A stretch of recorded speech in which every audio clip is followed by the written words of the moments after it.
पौराणिक कहानी से पता चलता है कि पहले के ऋषिगण अपने शिष्यों को गांव से बाहर अपने आश्रम में 25 वर्ष के उम्र तक रखते थे, जिसे गुरु शिष्य परंपरा कहा जाता था। वहां शिष्यों को कई तरह के नियम कानून का पालन करना होता था, जैसे पूरी तरह ब्रह्मचर्य की रक्षा करना, अल्प और सात्विक आहार, समय पर जागना, समय पर सोना, प्रतिदिन योग तथा ध्यान करना। इसी तरह के कई और भी नियम थे जिन्हें उन्हें पालन करना होता था। लेकिन इनमें से सबसे कठोर नियम ब्रह्मचर्य का पालन करना था। इसमें ऋषिगण कोई भी कंप्रोमाइज नहीं करते थे, क्योंकि वे जानते थे कि ब्रह्मचर्य का पालन करने से ही कुशाग्र बुद्धि और बलिष्ठ शरीर का निर्माण किया जा सकता है। इसे कठोर नियम बनाने का एक और कारण था युवाओं के मुख पे तेज लाना, सोचने समझने की शक्ति को बढ़ाना, ताकि शास्त्रों के जटिल से जटिल श्लोक को भी समझ सके, क्योंकि वे जानते थे कि ब्रह्मचर्य में ही वे शक्ति है जिसे धारण और पालन करने से दुनिया की वैसी कोई भी चीज नहीं जिसे पाया और समझा नहीं जा सकता। लेकिन धीरे धीरे यह गुरु शिष्य परंपरा समाप्त हो गया।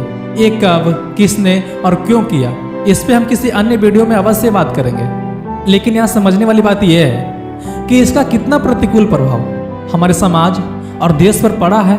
जैसे जैसे गुरु शिष्य परंपरा समाप्त होते गया, वैसे वैसे हम युवा भी तेजवान से तेजहीन होते गए। बड़े से बड़े प्रश्न और समस्याओं को सोल्व करने वाले आज छोटी छोटी समस्याओं में उलझ कर रह जाते हैं। ऐसा इसलिए नहीं होता कि आज गुरु शिष्य परंपरा नहीं रहा, बल्कि ऐसा इसलिए होता है कि आज हमें वैसी ट्रेनिंग ही नहीं दी जाती। आज के 80% युवाओं को तो ये भी नहीं पता होता कि ब्रह्मचर्य होता क्या है और इसे पालन करना जरूरी क्यों होता है, क्योंकि ये सब हमें कहीं नहीं बताए जाते, नहीं तो स्कूल में, समाज में और नहीं घर में। इसी बीच मुझे एक रियल लाइफ की घटना याद आ गई। मेरा एक दोस्त था जिसके चेहरे पर कुछ दाने निकल आए थे, जिन्हें पिंपल्स कहते हैं। वह भागा भागा पास ही के एक मेडिकल में गया, जहाँ के डॉक्टर उसी के स्कूल के बायोलॉजी का एक टीचर भी था और एक छोटा सा मेडिकल भी खोल रखे थे। उसने अपनी प्रॉब्लम बताई तो उन्होंने कहा ये सब पेट की गर्मी और शरीर में बीरी की मात्रा बढ़ जाने के कारण होता है, और वे कुछ दवाइयाँ दी जिनमें से एक काफ़ी उत्तेजक भी थी जो वीर्यपात के लिए उत्तरदायी थी, और कुछ दवाइयाँ भी थी। उसे लेने के बाद उसका वीर्यपात हुआ। उसे लगा कि अब सब सही हो जाएगा। उसने क्रीम को लगाना जारी रखा, समय पे सारी दवाइयाँ ली। लेकिन एक मजे की बात बताऊं, उस बेचारे का कमने के बजाय और बढ़ गया।